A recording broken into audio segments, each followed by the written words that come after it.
नमस्कार, traders hotline में आपका स्वागत है। आज सौदा बनाने से पहले आप हमें 7045220000 पर व्हाट्सएप कीजिए। आपके निवेश और ट्रेडिंग से जुड़े सवाल आप हमें ट्वीट भी कर सकते हैं। ट्वीट कीजिए और लगाइए #AskAwazFNO या #AskAwazCash। और एक बात मैं बता दूं, अभी भी मैं कुछ सवाल देख रहा था।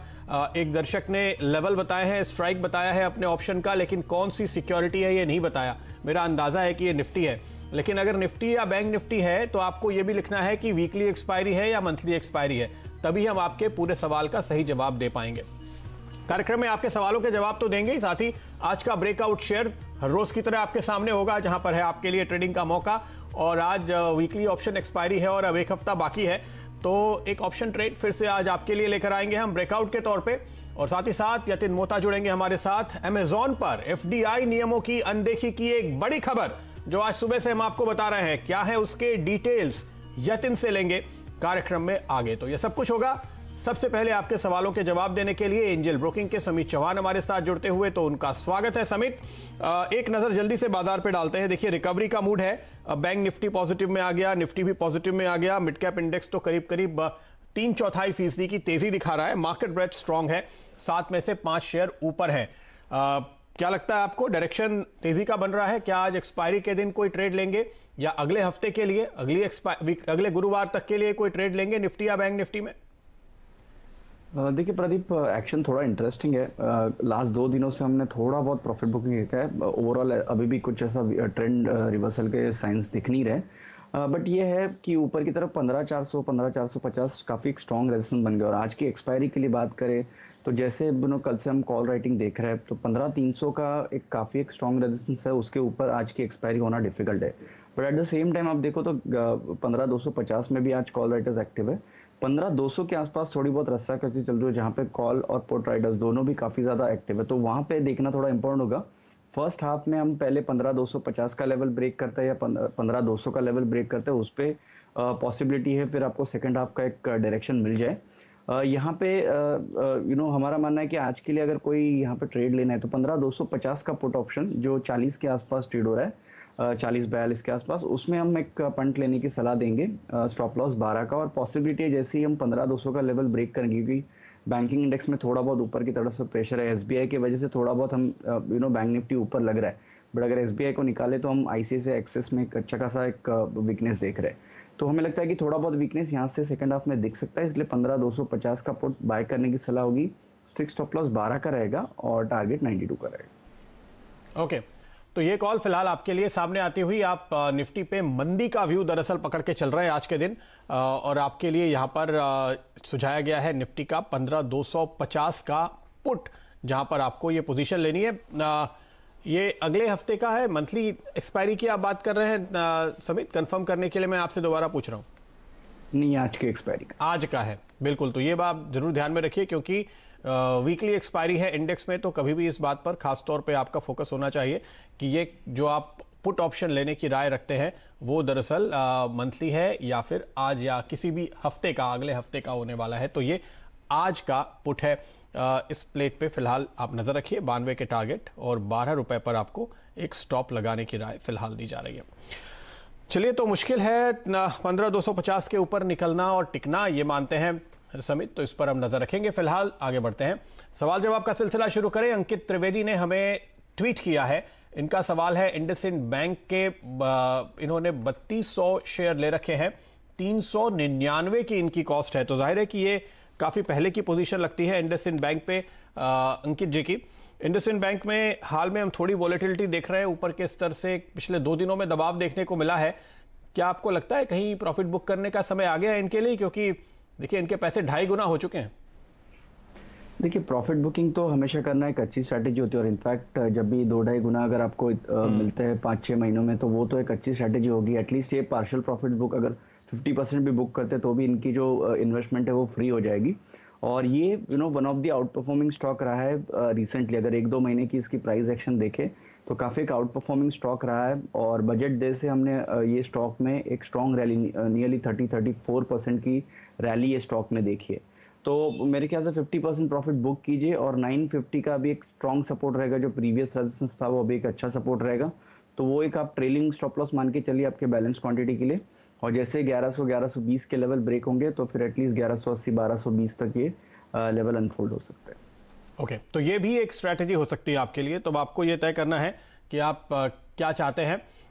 ट्रेल करना चाहते हैं तो ट्रेल कीजिए, एक स्टॉप लॉस लगाइए, और अगर आप अभी पार्शियल प्रॉफिट बुक करना चाहते हैं तो वो भी विकल्प आपके सामने है। 950 का एक ट्रेलिंग स्टॉप लॉस लेके चलने की राय है। राजेश जी के पास चलते हैं, इंदौर। राजेश जी, गुड मॉर्निंग, बताइए। प्रदीप जी नमस्कार। मेरे पास मारुति के 40 शेयर है, 7,800 की परचेजिंग है। ओके, जी अभी क्या करूं सर, उसके लिए होल्ड करूं या? आपको थोड़ा नुकसान होता हुआ दिख रहा है, हालांकि लोग मारुति पे समित फिर से 1,000 रुपए, माफ कीजिएगा 10,000 रुपए के टारगेट की बात करने लगे हैं। क्या लगता है आपको? देखिए पॉसिबल तो है। ऑटो स्टॉक्स ने एक अच्छा खासा रिकवरी देखा है लास्ट 5-6 महीनों में। थोड़ा बहुत अगर मारुति की बात करें तो ये अभी कंसोलिडेशन मोड में, क्योंकि एक अच्छी रैली आ गई, उसके बाद टाइम वाइज करेक्शन फिलहाल तो स्टॉक में देख रहा है। तो अगर ये कुछ महीनों के लिए रुक सकते हैं तो यस, यहाँ से अच्छे लेवल्स ये स्टॉक में दिख सकते हैं।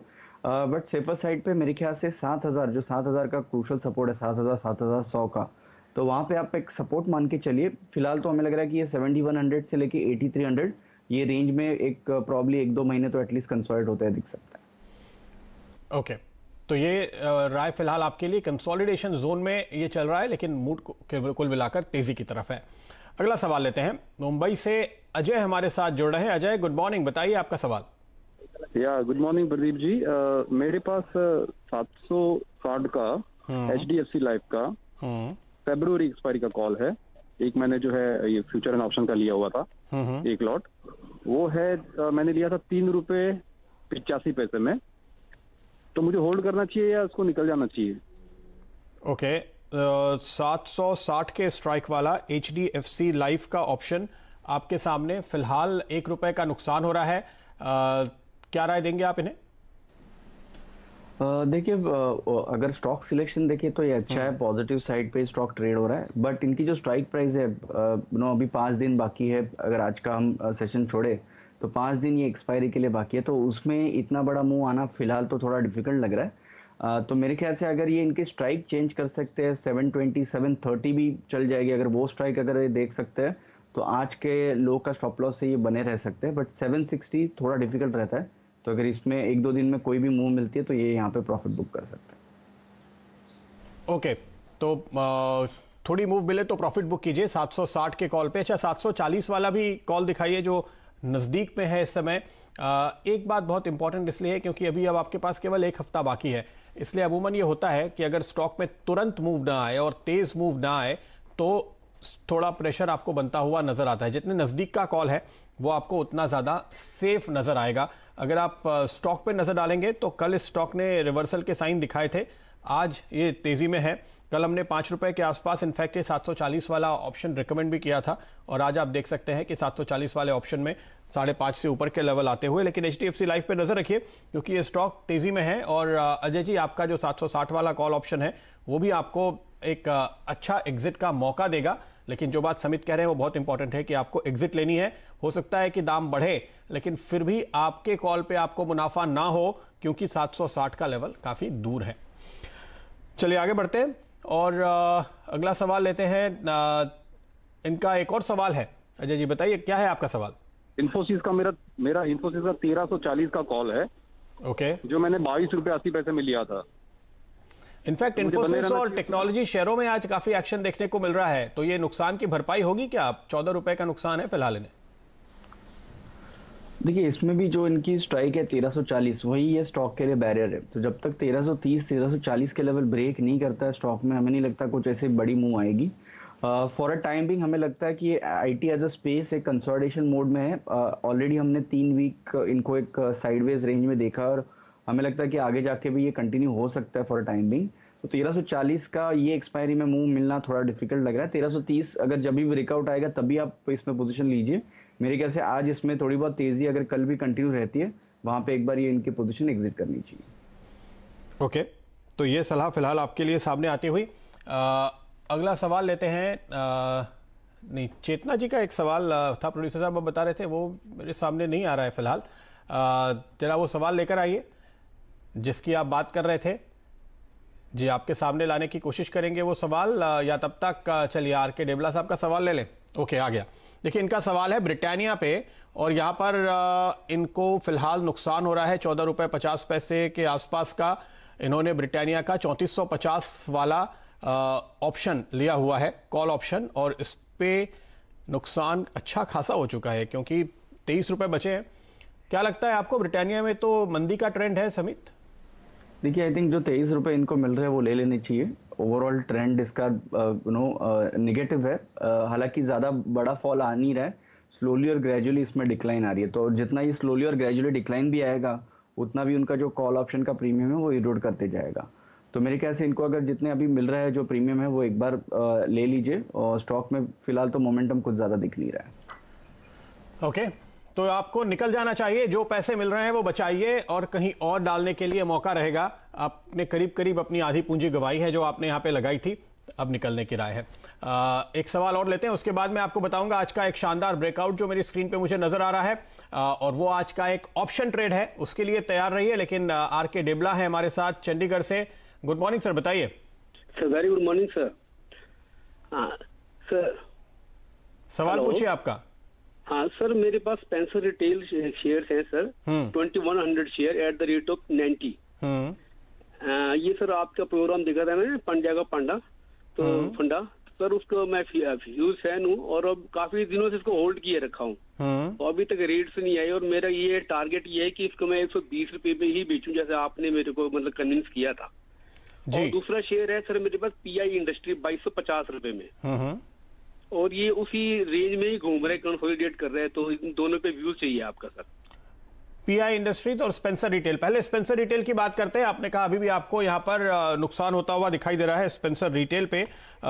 इन्होंने जो एक हाल का बड़ा डेवलपमेंट बनता हुआ दिखाई दिया था वो ये कि दरअसल इन्होंने गोदरेज नेचर बास्केट को एक्वायर किया, तो कारोबार तेजी से फैल रहा है अलग अलग शहरों में। और इस स्टॉक पे इस वक्त जो मैं देख रहा हूँ आपको करीब 77 रुपए के आसपास के लेवल दिखाई दे रहे हैं, जो सपोर्ट के करीब है। हालांकि ये स्टॉक इसी साल जनवरी की शुरुआत में भी आपको एक बार फिर से 90-91 के लेवल दिखा चुका है, जो डेबला साहब का एंट्री प्राइस है, लेकिन फिलहाल वहां से करेक्ट होकर 75 के आसपास ट्रेड करता हुआ। समित, क्या राय देंगे आप? देखिए, फिलहाल स्टॉक में ऐसा कुछ मोमेंटम नहीं है और इम्पोर्टेंटली वॉल्यूम इसमें दिख नहीं रहे। तो यहाँ पे एक बात देखनी है कि 72 का एक काफ़ी एक स्ट्रॉन्ग सपोर्ट है ये स्टॉक के लिए। तो फिलहाल तो वो स्टॉप लॉस से आप बने रहिए 72 के नीचे, और इसमें फर्स्ट स्ट्रेंथ अगर देखनी है तो 83 के ऊपर ही आएगी। तो 83 का लेवल जब तक ब्रेक नहीं होता स्टॉक में, फिलहाल ऐसा कुछ बड़ा मूव देखने की पॉसिबिलिटी कम है। तो यहाँ पे 72 के नीचे स्टॉप लॉस मेंटेन कीजिए और बने रहिए। 83 के ऊपर आपको फर्स्ट साइन ऑफ स्ट्रेंथ इसमें दिखेगा। ओके, तो अगर आप लंबा इंतजार नहीं करना चाहते तो 72 का एक स्टॉप जरूर बनाकर रखें। हालांकि स्टॉक पर जो उम्मीद की जा रही है वो यही कि ये ऐसे सेक्टर में है, रिटेल में, जहां पर आने वाले दिनों में आपको बहुत ही शानदार परफॉर्मेंस देखने को मिलेगा इस इंडस्ट्री में। इस उम्मीद के साथ ये काफी सारे HNI निवेशकों की भी पसंद का स्टॉक है, ध्यान में रखिए। चलिए, फिलहाल यहाँ एक और सवाल, पीआई इंडस्ट्रीज, जल्दी से बताइए, फिर आज का ब्रेकआउट देखते हैं। देखिए, इसमें एक अच्छा उछाल दिखा था बजट के बाद, उसके बाद स्टॉक साइडवेज है। तो इसमें जब भी 2300 का बंद दिखेगा उसके बाद स्टॉक में वापस एक स्ट्रॉन्ग मोमेंटम दिखेगा। तो ये राय फिलहाल आपके लिए सामने आती हुई पीआई इंडस्ट्रीज पे। और अब बारी है आपको बताने की आज का ब्रेकआउट ट्रेड। आइए वो स्क्रीन पर लेकर आइए।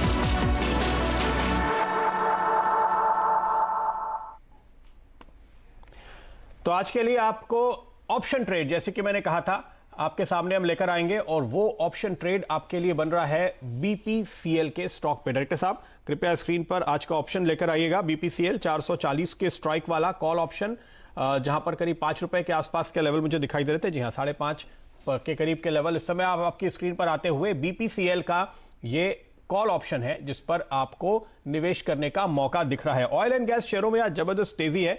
साथ ही साथ आपकी स्क्रीन पर जो मेरा चार्ट खुला हुआ है वो लेकर आते हैं, तो आपको अंदाजा लगेगा कि यहां पर क्या कुछ चल रहा है। इस बीच ये फ्यूचर्स के आंकड़े डायरेक्टर साहब आपको दिखा रहे हैं जहां पे तेजी की पोजीशन बनती हुई। अब ये देखिए, ये आपको क्लियरली एक पैटर्न दिखाई दे रहा है बॉटमिंग आउट होने का और ट्रेंड रिवर्सल होने का। जो आप कंसोलिडेशन देख रहे थे, छोटा सा करेक्शन आया डेली चार्ट पे, और उसके बाद इसमें आज के ट्रेड में कल के हाइस को निकालते हुए शुरुआती मिनटों में ही स्टॉक ने तेजी पकड़ी है और अब ये तेजी और स्ट्रांग होती हुई आपको नजर आ रही है क्योंकि हम दिन के हाइस पर आ चुके हैं।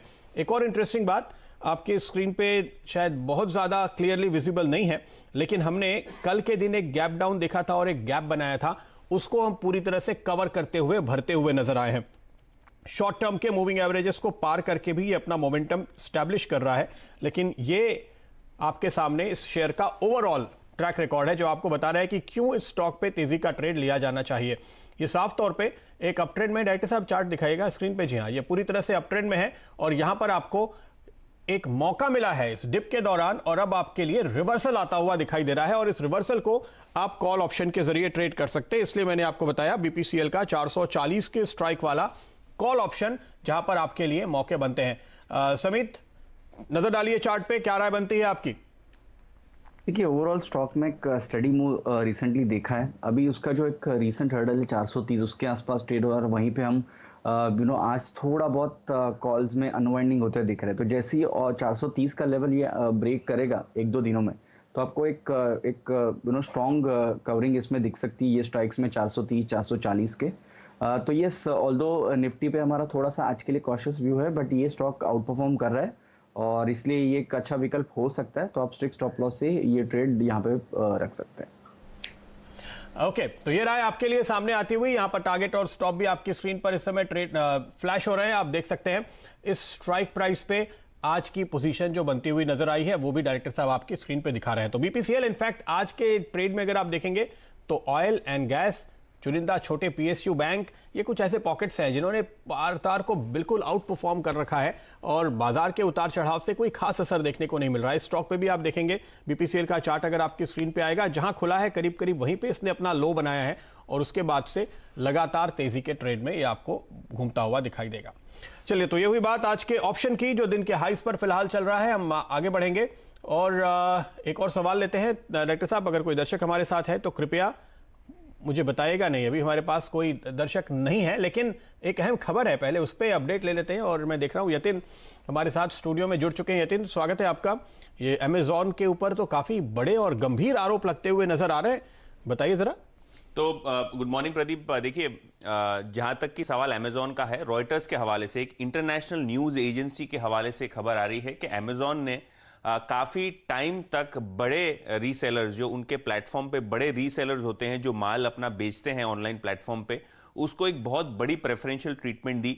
अमेजॉन ने सफाई दी है कि उनका कोई प्रकार का प्रेफरेंशियल ट्रीटमेंट नहीं होता, लेकिन रॉयटर्स के हवाले से और रॉयटर्स के पास जो दस्तावेज है उसमें बताया गया कि अमेजॉन ने भारत में चुनिंदा सेलर्स को प्रेफरेंस दिया, जिससे छोटे जो रीसेलर्स हैं उनको नुकसान हुआ।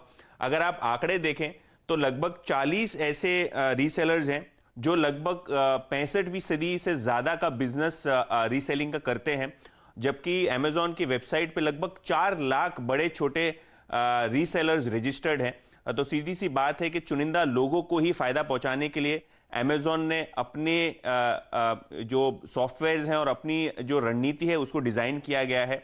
जो सबसे बड़ा रिटेलर है अमेजॉन का, क्लाउडटेल, उसमें अमेजॉन की खुद की हिस्सेदारी है। भारत में नियम काफी क्लियर है, फिर भी अमेजॉन ने अपनी इन्वेंट्री जो होती है उसको ट्रीटमेंट सिमिलर बेसिस पे दी क्लाउडटेल को, जिससे सीधा फायदा जो है अमेजॉन को भी पहुंचा और बड़े रीसेलर्स को भी पहुंचा, ऐसा न्यूज रिपोर्ट का कहना है।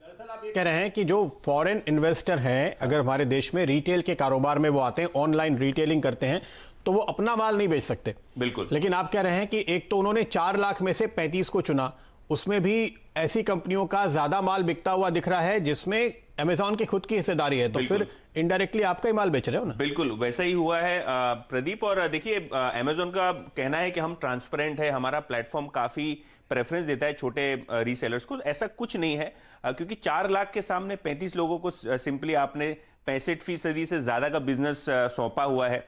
और मोर इंपॉर्टेंटली ये जो वेंडर्स हैं, इनकी जो बड़ी बिक्री करने वाले हैं उनको एक प्रेफरेंशियल डिस्काउंट स्लैब भी दिया गया।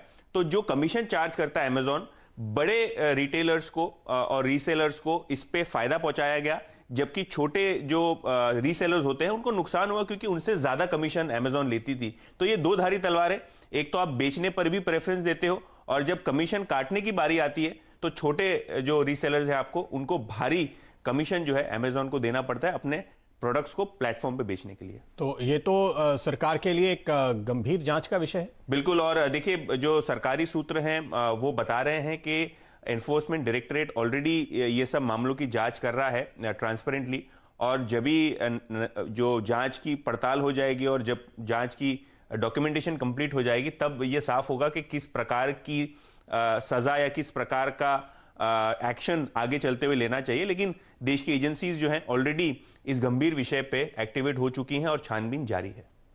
बिल्कुल, शुक्रिया यतिन आपका इस पूरे अपडेट के लिए। तो जाहिर तौर पे जो खबर है आपके सामने वो ये कि अमेजॉन ने हमारे देश में ऑनलाइन एफडीआई रिटेल के नियमों का उल्लंघन किया है और ये काफी गंभीर मामला बनता है। और सरकार की तरफ से, जैसे कि यतिन बता रहे हैं, ये जानकारी मिल रही है कि एनफोर्समेंट डायरेक्टरेट इस मामले की, इस तरह की शिकायतों की जांच कर रहा है।